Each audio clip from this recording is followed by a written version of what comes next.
하나님의 말씀 마태복음 21장 1절에서 11절까지 그 마지막 시간입니다. 마태복음 21장 1절에서 11절까지 말씀 같이 목소리 읽겠습니다. 그들이 예루살렘에 가까이 가서 감람산 벳바게에 이르렀을 때에 예수께서 두 제자를 보내시며 이르시되 너희는 맞은편 마을로 가라. 그리하면 곧 매인 나귀와 나귀 새끼가 함께 있는 것을 보리니 포로 내게로 끌고 오라. 누가 무슨 말을 하거든 주가 쓰시겠다 하라. 그리하면 즉시 보내리라 하시니 이는 선지자를 통하여 하신 말씀을 이루려 하심이라. 일렀으되 시온 딸에게 이르기를 내 왕이 내게 임하나니 그는 겸손하여 나귀 곧 멍에 매는 짐승의 새끼를 닫도다 하라 하였느니라.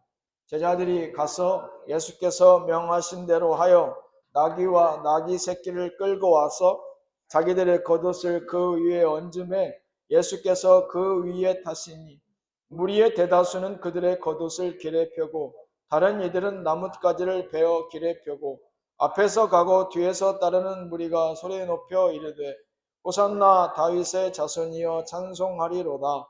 주의 이름으로 오시는 이여 가장 높은 곳에서 호산나 하더라.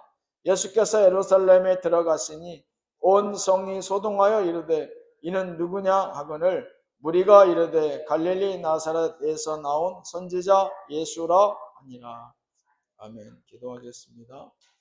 하나님, 오늘까지 허락하신 말씀 마태복음 21장 1절에 11절 말씀으로 예수 그리스도의 때에 주님께서 행하시고 보여주신 그 귀감을 통하여 하나님의 말씀, 그 생명의 말씀을 진리로 받기를 소망합니다. 보내주신 성령의 감동하심으로 오늘도 주께서 생명으로 인도하여 주시기를 간절히 소망하올 때 예수님 거룩하신 이름으로 기도하였습니다. 아멘.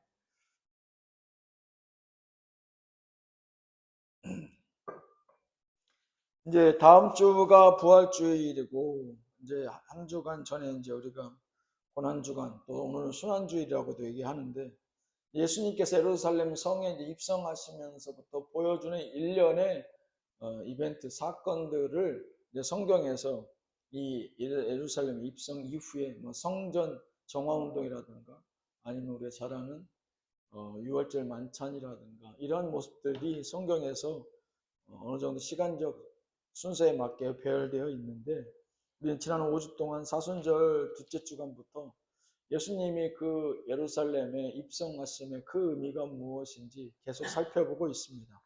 그래서 그 첫 번째 시간에는 예수 그리스도 이제 그분의 예수 그리스도의 때에 고난 받으시는 예수 그리스도에 대해서, 두 번째는 겸손의 왕으로 오신 예수 그리스도, 세 번째 시간 하나님의 아들 예수 그리스도, 그 다음에 네 번째 찬양받기에 합당하신 예수 그리스도, 오늘 마지막 다섯 번째로 이스라엘을 깨우신 예수 그리스도, 이스라엘을 깨우신 예수 그리스도. 예루살렘에 입성하셨을 때 연도에 많은 사람들이 종려나무 가지를 흔들면서 호산나 다윗의 자손이여 어서 오시옵소서라고 곧 예수님과 그 일행, 그 지하들을 환영하는 인파도 물론 있었지만 그것을 두려워하고 그것을 떨떠름하게 여기는 사람들도 분명히 있었죠. 그리고 나서 이제 예수라고 하는 저 청년의 꿍꿍이가 무엇인지 사실상 그 땅은 이제 예루살렘은 혼돈에 휩싸게 됩니다. 혹시라도 그들이 얘기하는 그들을 따르는 사람들의 전언에 의하면 뭐 죽은 사람도 살려내고 수천 명을 먹이고도 막 그런다는데 정말 그러한 일들을 이 예루살렘에서 행한다면 정말 이 예루살렘의 분위기는 어떻게 될 것이고 우리 유대교의 지도자들인 뭐 바리새인과 서기관과 제사장들 우리의 입지는 어떻게 될 것인가 하는 것들, 아무튼 복잡한 정치 셈법에 사로잡혀서 이 예루살렘은 혼돈에 휩싸입니다. 보통의 일반의 사람들은 다윗의 자손이 와서 우리를 이제는 로마의 압정으로부터 우리를 구원해 줄 것이라 라는 그런 희망을, 부푼 희망을 갖고 있었던 반면에 유대 종교 지도자들은 오히려 그들의 기득권이 무너질까, 혹 로마에 의해서 괜히 빌미로 삼아 우리가 어려움을 겪지는 않을까 하는 여러 가지 복합다단한 그러한 감정들로 휩싸여 있는 게 바로 오늘 성경에 나와 있는 마태복음 21장의 말씀의 현실이었습니다. 오늘 말씀을 통해서 이제 예수 그리스도의 때에 예수님께서 일주일도 남겨놓지 않은 그 십자가 사건 앞에서 예루살렘에 입성하시면서 그 예수 그리스도의 때에 예수님께서 우리에게 보여주신 이스라엘 백성을 깨우신 예수 그리스도, 왜 이스라엘을 깨우신 예수 그리스도이신가, 그 의미가 무엇인지 다시금 되짚어 보고자 합니다.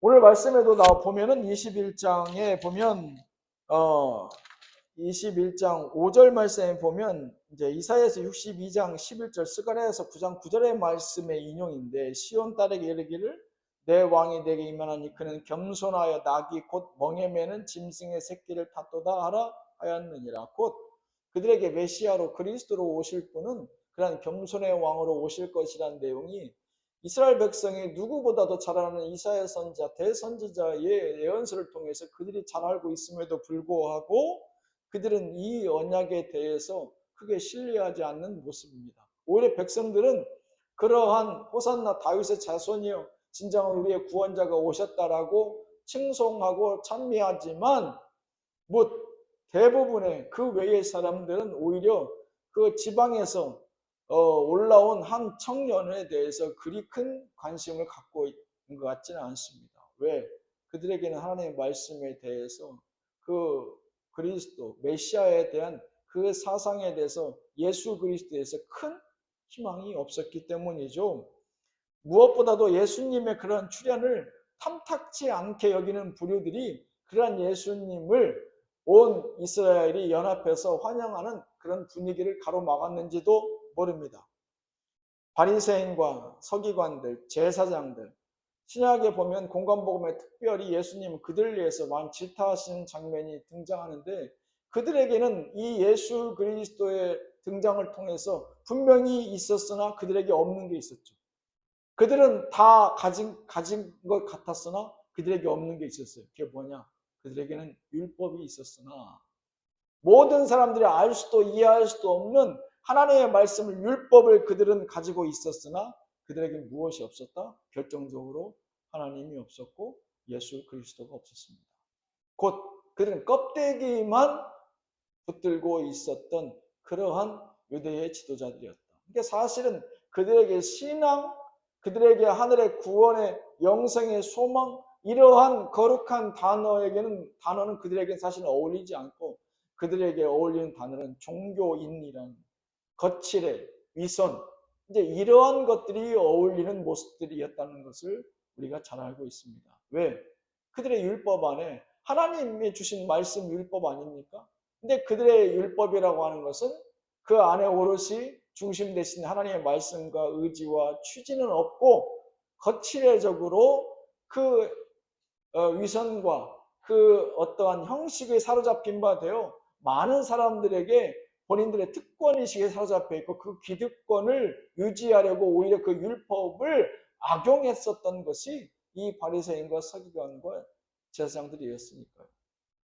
하나님께서 사실 이들을 세우신 것은 그들을 생명으로 이끌고 하나님의 취지를 좀 더 쉽게 잘 이해할 수 있도록 삶 가운데서 그 율법을 형식이 아닌, 형식에 그치는 삶이 아닌 그 말씀의 취지에 부합한 삶을 살 수 있도록 이끌라고 그들을 리더로 삼아 놓으셨는데, 오히려 그들은 자기들의 기득권을 유지하고 그 백성들의 어떤 피를 빨아먹는 그런 그들로부터 오히려 본인의 사익을 취하는 도구로 하나님의 말씀을 악행했으니, 사실 그들에게는 율법은 있었으나 그 중심된 하나님과 예수 그리스도는 없었다라고 보는 것이 타당하다 여겨집니다.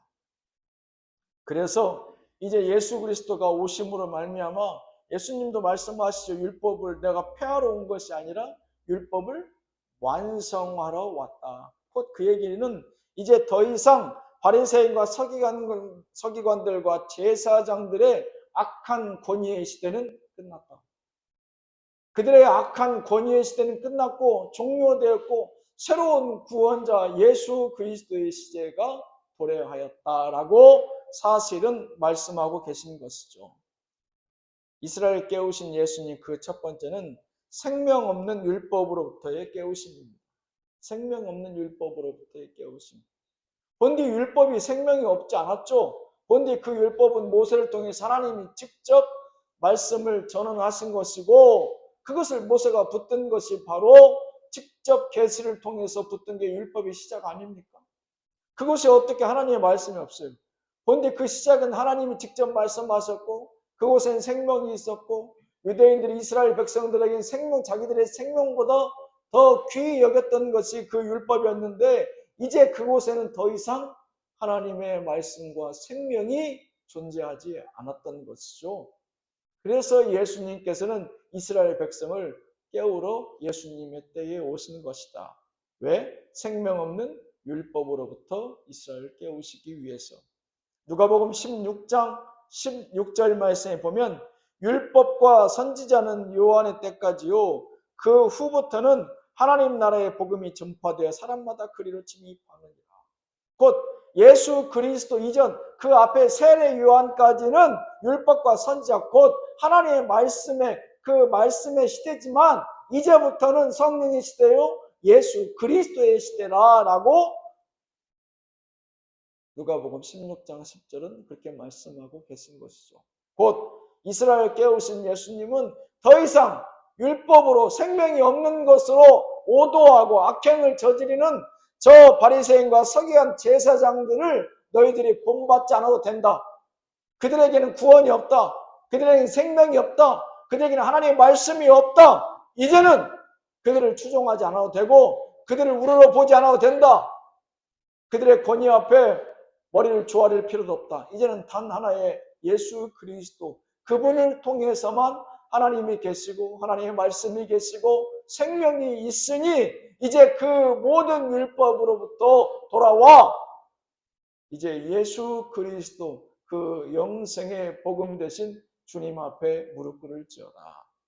생명 없는 율법으로부터의 그 예수 그리스도의 깨우심이 이스라엘을 깨우고자 예수님이 때우신 예수님의 가장 큰 첫 번째 의미를 할 것이고 이제 두 번째로 이스라엘을 깨우신 그 예수님은 갈릴리 나사렛으로 예루살렘을 깨우신 예수님이시다.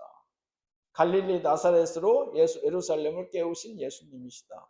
오늘 말씀 마태복음 21장에도 보면 10절에 뭐라고 되어 있습니까? 10절 11절에 예수께서 예루살렘에 들어가신 온 소문이 소동하여 이르되 이는 누구냐 하거늘 무리가 이르되 갈릴리 나사렛에서 나온 선지자 예수라 하니라. 이렇게 나오죠. 사실 그들에게는 베들레헴이 아닌 갈릴리 나사렛 그 작은 어촌에 그러한 청년쯤으로 여겨지는 분이 바로 예수 그리스도였었죠. 하지만 예수님은 그쪽에 성장하셨지만 오시기는 어디로 오셨습니까? 베들레헴에서 태어나셨죠. 그 정통성이 분명히 미가서 5장 2절에 말씀하고 있어요. 베들레헴 에브라다야 너는 유다 족족 중에 작을지라도 이스라엘을 다스릴 자가 내게서 내게로 나올 것이라 그의 근본은 상고의 영혼에 있느니라.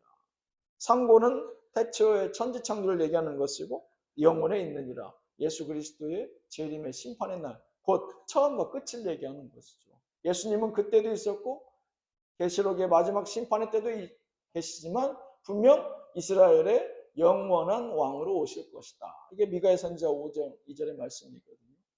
그럼에도 불구하고 그 당시에 예수를 바라보는 그 시선에 편견과 선입견이 얼마나 강하였는지를 볼 수 있는 대목이죠. 비단 이것은 오늘 마태복음 21장 10절 11절 무리들의 얘기에만 국한되는 것이 아닙니다.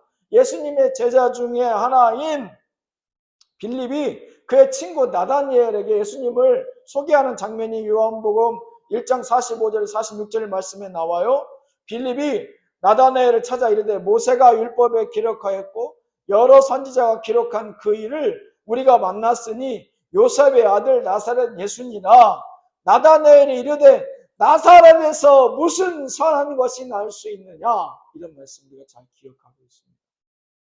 예수님이 그렇게 많은 사람들을 먹이고 살리고 그렇듯 기적과 표적을 일으켰음에도 불구하고 그들의 선입견은 철저하게 폄하하는 것이죠. 야, 그럼 뭐해? 갈랄레 나사렛 촌사람인데, 촌놈인데. 그리고 그 아버지는 목수 아니야? 거기서 무슨 선한 것이, 무슨 대단한 개천에서 용이 날 수 있겠느냐? 이 얘기죠. 그가 무슨 서울대를 나온 것도 아니고 무슨 사법고시를 로스쿨을 패스한 것도 아니고 그렇다고 대단한 가문의 그러한 자손도 아닌데 어찌 그 가운데서 선한 것, 아니 예수 그리스도 메시아 그 단계까지 오르기는커녕 그 어떤 위대하고 우리의 리더가 될 만한, 우리가 존경할 만한 위인이 그곳에 나올 수 있겠느냐. 그러니까 이것은 분명 예루살렘 입성하셔서 백성들이 보여준 모습이 예루살렘에 사는 그 지역 사람들의만의 문제는 아니라는 것이죠. 예수님의 제자들조차도, 예수님의 제자들 주변에 있는 이웃들조차도 예수님에 대한 그러한 철저한 폄하 어린 시선에 가득 사로잡혀 있었다. 그런 기적을 베풀고 죽은 사람을 살려내고 수만 명을 먹였음에도 불구하고 예수님은 인정받지 못하였다. 오늘 말씀 방금 읽었던 요한복음 1장 45절 46절 말미에 뭐라고 나오느냐 그랬더니 나사렛 나다나엘이 이르러 나사렛에서 무슨 선한 것이 날 수 있느냐라고 했더니 빌립이 이렇게 얘기해요. 빌립이 이르되 말이 필요 없어 와서 보라 하니라. 이렇게 얘기합니다. 예수님을 폄하하게 바쁜 그들에게 나사렛 예수는 참 물어뜯기 좋은 곡이었죠. 그의 부모들도 역시 별 볼 일 없는 그러한 촌노였었고 목수였다라는 것은 예수님을 그 어디에서도 위대한 인물로 옮겨볼 만한 그러한 여지가 우린 찾아볼 수 없음을 알 수 있습니다. 그럼에도 불구하고 예수님 옆에서 한번 그의 진정한 그분의 신성을 목격한 사람은 빌립과 같은 고백을 마다하지 않는 것이죠. 와서 한번 봐봐. 말이 필요 없어. 내가 표현으로 다 담을 수도 없지만 무엇보다 정확한 모습은 네가 직접 옆에 와서 경험해 보면 그분이 진정 하나님의 아들이요 그리스도의 메시아인 것은 알 것이다. 예수님의 때에 예루살렘에 입성하신 것은 이스라엘 백성들의 선입견과 편견을 바꾸시고자 오신 것이다.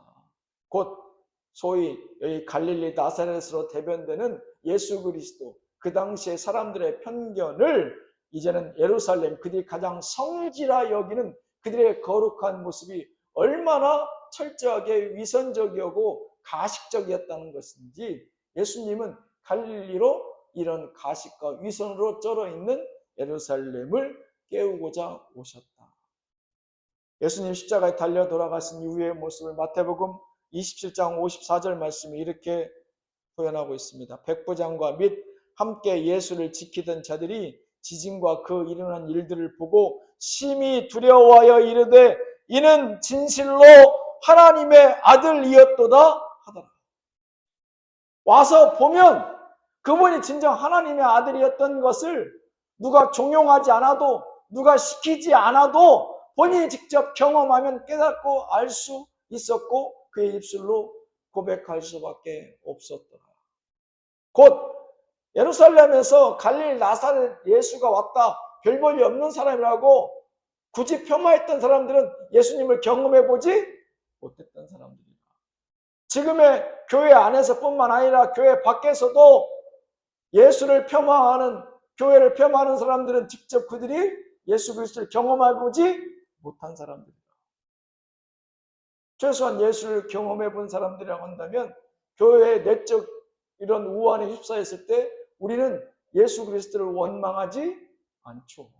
왜? 내가 경험한 예수 그리스도가 있잖아요. 우리나라가 진정 국가적으로 어려움이 겪여 있을 때 우리가 기도하고 소망 중에 하나님께서 어떻게 지키시고 역사해 주셨음을 우리의 신앙 가운데 분명한 감정이 있잖아요. 우리는 그런 예수를 갈릴리 나사렛 예수라고 폄하할 수 없는 이유이죠. 왜? 내 삶 가운데 깊은 예수 그리스도의 십자가의 문양이 새겨져 있지 않습니까?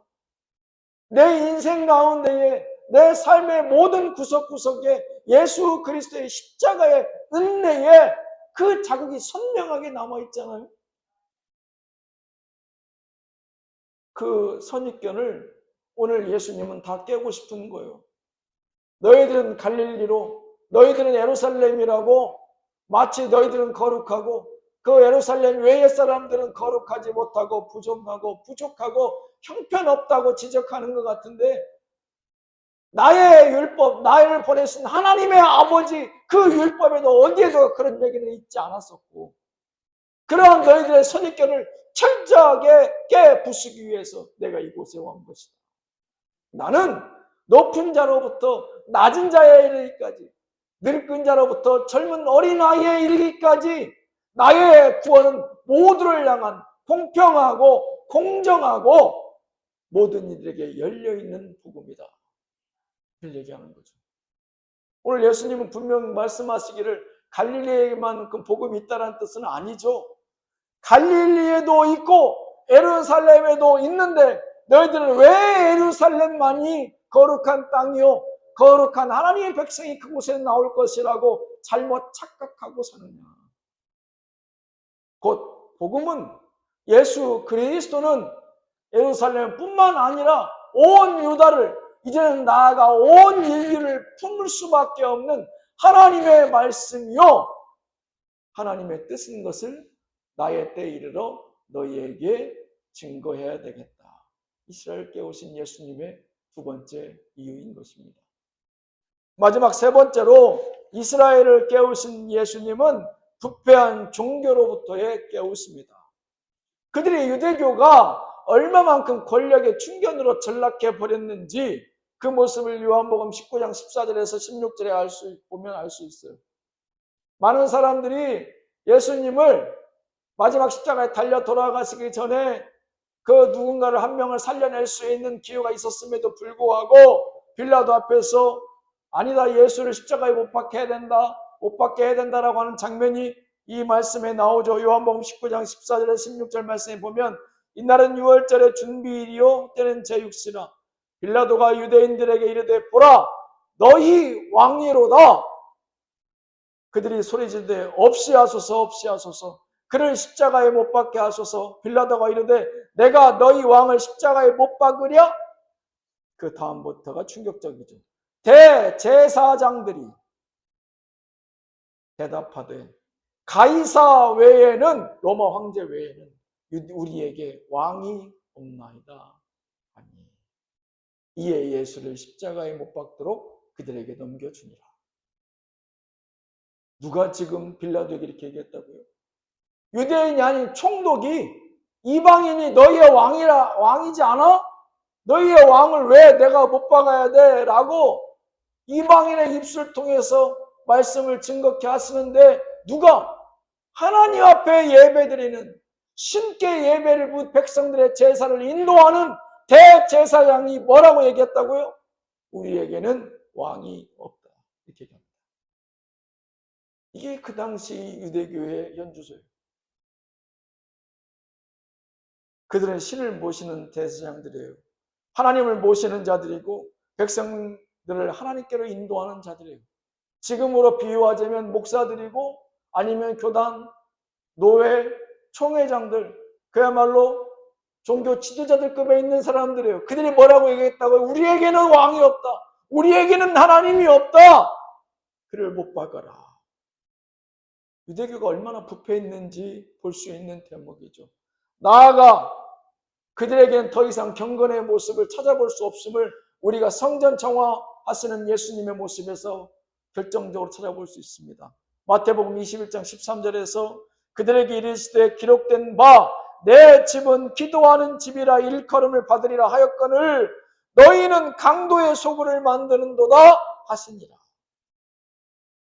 성전에서 기도하는 사람은 찾아볼 수 없고 강도, 곧 죄로 가득 찬 성전을 필요로 하신 말씀인데, 이것은 비단 성전 밖에서 재물을 팔고 사는 상인들을 일컫는 말씀에 국한된 말씀이 아니에요. 그들은 장사하는 사람들인데 왜 여기서 내 집은 기도한 집이라 이 얘기를 하셨겠어요? 이것은 그곳에서 불법적으로 상거래로 또 거기서 생긴 뒷돈을 또 교회 종기 지도자들에게 되는 것은 물론이고 성전에서 예배를 감당하는 바리새인과 서기관들과 제사장들에게 그들에게 경건의 모습이 전혀 없음을 지적하는 대목이에요. 기도하지 않는구나. 기도의 그곳에서 바리새인과 서기관과 제사장들의 기도하는 모습은 사라지고 오히려 장사꾼들이 들어와서 그들과 협잡으로 그들의 사익을 채우는 그런 범죄 집단의 소굴이 되었구나, 이 뜻입니다.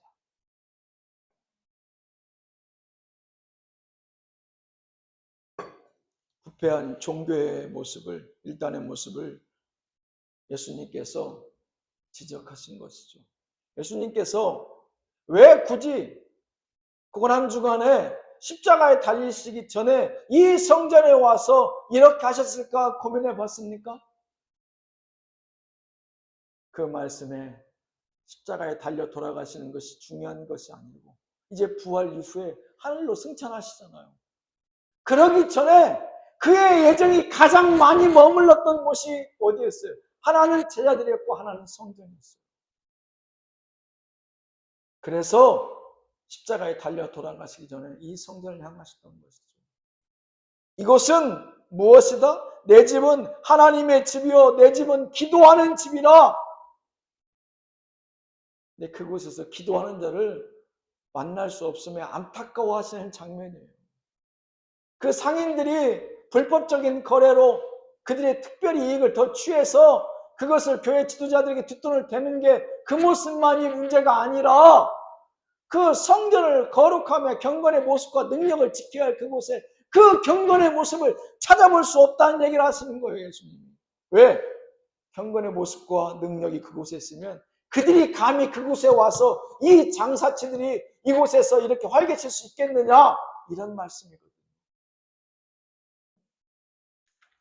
부패한 종교로부터 깨우시기 위해서 예수님은 먼 발걸음을 예루살렘으로 향하셨는데 굳이 그 예루살렘에서 이 교회 성전을 찾으셔서 이러한 일을 벌일 수밖에 없으셨다. 너무 안타까우셨다는 것이죠. 그의 예정이 한껏 묻어나는 장면은 말씀드린 것처럼 첫 번째는 제자들이요, 두 번째는 성전이었어요. 그리스도의 몸된 성전, 그의 피로 세우신 성전인 것을 우리가 사도 바울의 고백을 통해 잘 알고 있지 않습니까? 말씀을 정리하겠습니다.